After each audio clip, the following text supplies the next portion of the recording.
What up, world? DJ on the Mag. What come with another bang?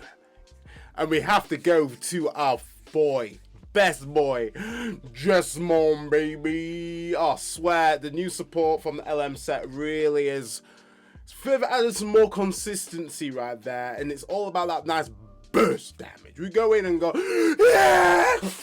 That's how we do. So in this video, I'm gonna go over my deck ratios, tech, and all the source. So if this is the video for you, then make sure you stick around and enjoy. And if you're new to the channel, like what you see, make sure you subscribe and turn the notification bell. We doing videos on the reg standard. So further ado, let's get down to that deck list and show you the spice. Okay, ratios, let's start it off. Starting off with the eggs, we go in with the Sakudamon playing at 4. Best egg in slot when you're rocking with a GX build, because ultimately when you are swinging with a level 7, you want to be getting that 1 memory back so you don't pass over too much memory when you're popping off for real. And that is literally the only egg you need, because most likely when you push out, you're going for full combo and you're hoping to just wrap up dinner. So then going over to the rookies run a solid 12, starting off with the main boy himself is going to be your searcher. This brother's going to be putting in work, just making sure that you get your pieces, because he can dig 5 and pretty much get most things. Can't get your chatters, unfortunately, but most likely it gets your key pieces in order for you to climb up line.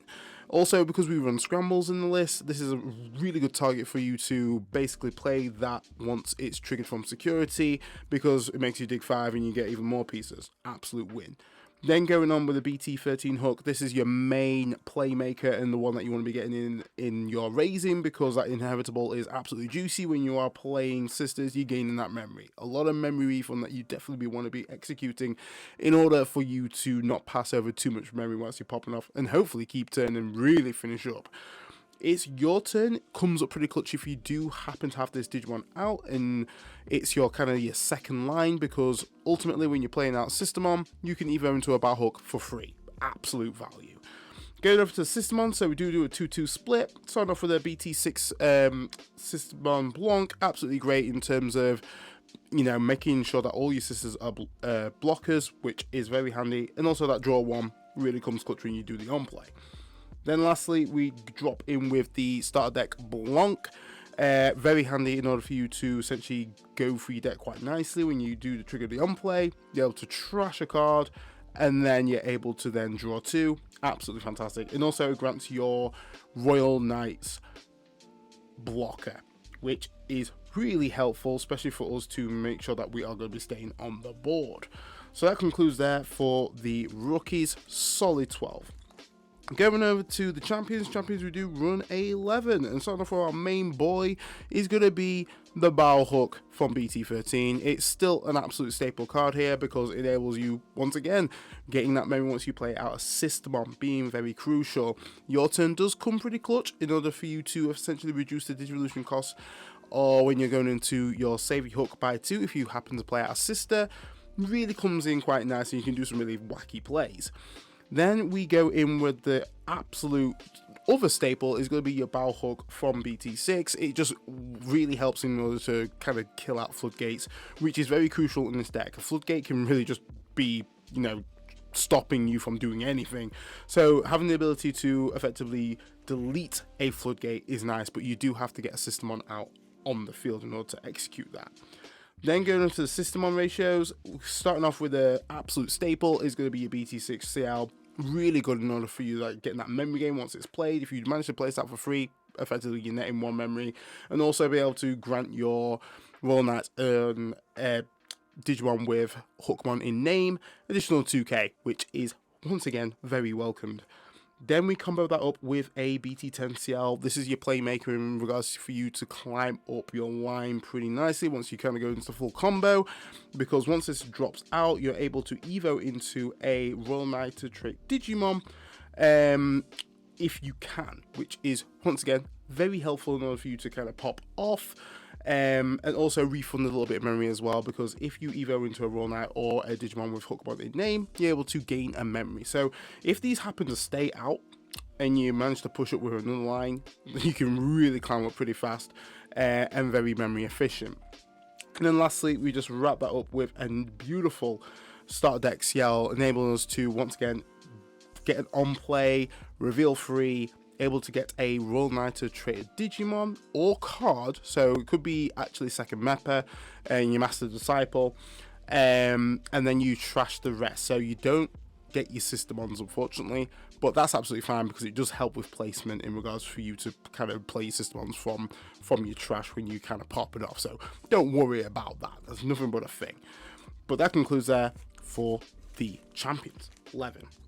Going over to the Ultimates. Ultimates, we run a solid 6, so it is very greedy, but ultimately you only need to see one of these. So main playmaker gonna be your BT6 Savior. That is off the restricted list, and thank God for that, because really it definitely clipped us. Let's just say that. So this is your main playmaker because when Digivolving, you're able to play a card with Systemon in name without paying the cost. Very huge, because we have a plethora of Systemons that you can obviously summon out, either gain maximum value in terms of your searching, also, you know, gaining memory.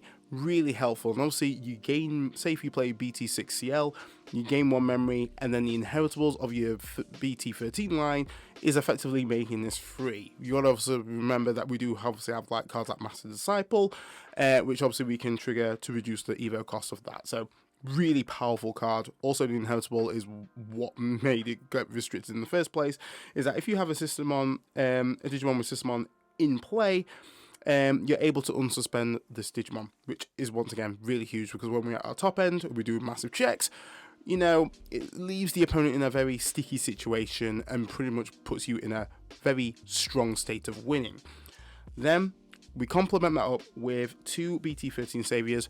The reason why we do run this in the list is just because realistically we want to make sure that we can actually climb up, and if we're just kind of relying on just solely these, some case that you could have is that you could effectively have 2 of those in security, and then you kind of like really dig in to at least find a level 5, which can be, you know, really putting us on the back foot. So having 2 of these really just comes up nicely, because it gives you an option to kind of evo in the back if you have to, depending on obviously the matchup that you may be facing. Sometimes evo in the back is definitely a better play than kind of throwing yourself out in the front, and if you don't have the pieces, or you want to kind of make sure that you have enough memory, that you're not passing too much memory, you know, sitting in the back, passing over to the opponent, and if they can't finish you, then push out is probably the better play. It's inheritable, once again comes clutch, because it enables you to play this mod from hand or trash, which is pretty massive right there. Obviously getting a bit more board advantage is always welcomed, and also the your turn effect is kind of nice because it enables you to play our sister, and if you, well, you don't play our sister, but if you played our sister, you can evo into a card with Jesmon in name from hand and reduce its dissolution cost by 2, which is pretty nice right there. So that concludes there for the Ultimates 6. Now let's go to the Megas. Megas running a solid 10. So this card is very subjective in terms of if you do want to run it, you can easily cut it and run another Ganku. That's absolutely fine. But we do start off with the Jesmon BT13. The reason why I do still play this is because of Floodgates. We're in a meta where Floodgates just seem to be everywhere. And if this deck gets floodgated, it's kind of awful. Anything that kind of stops us gaining memory or even playing our sister is quite detrimental.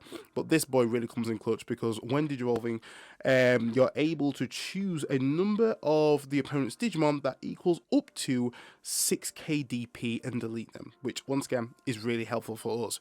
Depending on how many Digimon we have out, we're able to add 2k to the maximums of that. So if I happen to have 2 Digimon out, effectively I'm deleting up to 8k worth of the opponent's Digimon, which is once again kind of nice, gets rid of any form of kind of blast shenanigans that the opponent may have out. It does have an all turns effect, which kind of rarely comes up, but if you do happen to kind of, you know, evo into this and you're still in this form, each of your other Digimon with Systemon in its name or Royal Knight in its trait, all gain get 1000 plus 1000 DP, which is nice. So that actually stacks. So if I had like, I don't know, 3 Digimon out which met that requirement, we would get 3k, which is pretty massive right there. But this is just a good target for us to either evo into before we go into Jes X, or we can actually tuck this, and depending on how wide our board is, we can literally just kind of sweep out and obliterate the opponent's board. It's completely up to you how you want to do it. But another good benefit is obviously kind of evoing into this boy right here, which is obviously going to be our Jes X that we do run at 3. Because it enables us to evo for 0 on top of Jes X, top of Jesmon, and if we don't evo on top of Jesmon, it still costs us 3, so it's really great value. But when Digivolve an effect, it enables us to play a Systemon from hand or trash, which is always the value, and then we gain an additional 2k DP, and all of our Digimon can attack unsuspended Digimon. Very powerful indeed, and definitely a core playmaker in regards to when we go into our GX. It means that GX can swing in or blitz into the opponent's unsuspended Digimon. Then combo that up with a nice little bit of a Ganku. So like I've mentioned before, you can literally get rid of this, run Ganku at 2, and that's absolutely fine. Gankamon is once again amazing at what it does. It is a blocker, which is kind of handy. It doesn't even for 4, so it is a little bit more higher than our Jesmon X Antibody, but it does come packing with a lot of sauce, because similar to Jesmon X, you're able to Digivolve and able to play out a Systemon from hand or trash. Once you have done that, you get an additional 2k DP, and all of your Digimon cannot be DP minus or return to hand or deck. Huge. Absolutely huge, because when you combo that up with a Magnamon X Antibody here, this can be putting you in a very unbreakable state. It leaves very little options for what the opponent can do. So with obviously Magnamon X, it is a Royal Knight, so we can actually utilize that and tuck it into our sources. It does have a when Digivolving effect, which is glorious and is an absolute menace in this deck, because it enables us to have that immunity, which is huge. So obviously if we have these two in a Jes X stack, it's so powerful, because our main stack can't be actually affected by anything of the opponents, and then also our other bodies that we've summoned out effectively can't be DP minus or bounce to hand or return to our deck. Really strong. Obviously this does give us the capability to unsuspend, so quite cool interaction with Jesmon GX is effectively you could swing, if you keep turn, you could effectively swing once, unsuspend off of the BT6 Savior, swing again, this is what's you're still in Jes X, swing again, do another check, and then effectively then go to GX, and then tuck this underneath. You would unsuspend first, and then you can blitz. doing effectively 3 swings if you wanted to. It's not highly recommended, because effectively if you are swinging with, say, Jesmon X Antibody, it does leave you open to a potential ace play, but it's just a play that is actually possible. Speaking of the man himself, Jesmon GX, we do run that at 3, because it is our main kind of win condition. You know, we do want to be going into it, we want to be seeing him as often. Great in security, if the opponent's kind of swinging in 15k, you don't want to knock into this boy. But Jesmon GX is just such a very well-designed card, very versatile, and can fit in a lot of decks. Just being able to just tuck a Royal Knight with a play cost of 13, and yeah, able to get their win Digivolving effect is huge. So the thing I do like about this kind of spread that we've got going on here is that obviously with the Jesmon, kind of the regular version, if we evo into Jes X and then go into Jesmon GX, then took something else underneath, that's 4 checks. Huge damage right there. That's going through the opponent, which is what we want to be doing with this. Once you come out of the gates, you want to be just absolutely throwing hands at the opponent. So that concludes there for the Megas 10.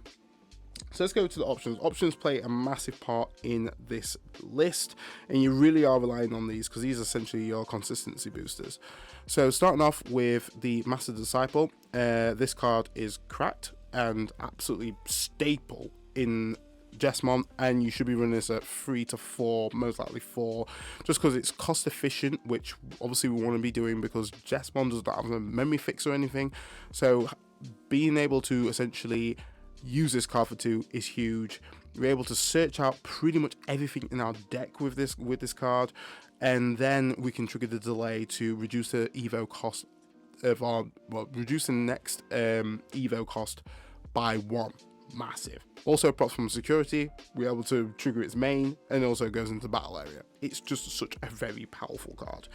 So starting off with the kind of the new additions since we've got the LM set. So Garnet Boost, or Garnet Memory Boost, really strong card and very welcomed in this deck because it means that we can actually search out even more of our pieces than Red Memory Boost. Obviously the actual range is dropped, so we can only reveal 3 instead of 4, but enabling us to effectively get red and black Digimon is definitely worth, and also able to then trigger the delay and gain 2 memory when you need it. Very strong. Scrambles, run that too. Scrambles is definitely a very powerful card here because it enables us to effectively have ways to recur Digimon from our trash. We can either play our low level Digimon by the effect, if obviously we meet the conditions. Ultimately, we can either play out our Searcher hook or actually our BT18 hook. It really depends on what you want to be doing.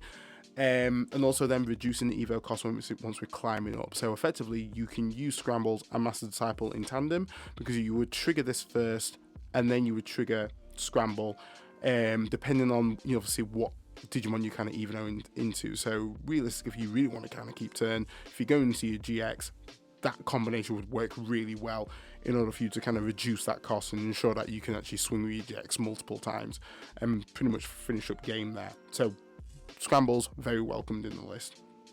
And then lastly, really good playmaker card is going to be Second Meppa. Second Meppa is very strong in terms of what it does, enabling us to effectively unsuspend our Jesmon GX and then able to trigger its when Digivolving effects with effectively will enable us to retook a Royal Knight and then also trigger the Blitz. So really cool things you can be doing with Second Meppa. Its security effect is effectively it comes to hand, and it is searchable off of Master Disciple and also our starter deck CL. So once again, very strong card here. Run that at 2, could run it at 1, but realistically you do want to see this, and when you do, oh, you are eating so well. But that concludes the options and also the deck profile. Hope you enjoyed. Drop a comment in the box, what do you think? So I hope you enjoyed the list, guys. I must admit, I love Jesmon, and obviously we've got the new support that has been announced, and Bandai are cooking something. They're cooking something, and I'm very intrigued of like how we're going to be playing Systemons, or even if we're going to be relevant. Right now, I feel like the Garnet boosts definitely just help with a bit of consistency and banking up my memory. The main thing is for Jesmon is to make sure that we have enough memory, just really go out and really make a dent in the opponent's security.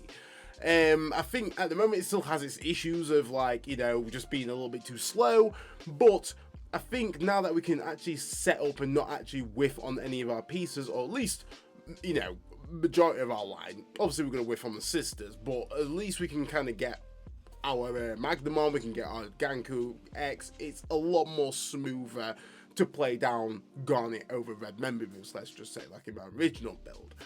I think it's definitely got legs. It's just the meta is so quick at this current moment in time, it can be a little bit difficult to get going if you've not got the full gas. But having that nice bit of extra consistency does help in order for us to get our pieces a lot more quickly. And then just push out, burst damage, yeet, knock them down. But guys, if you enjoyed the video, make sure you smash it with a like, really supports the channel, and I hope everyone has an amazing Christmas and spending time with their loved ones. That's your boy D Dread, off the mic.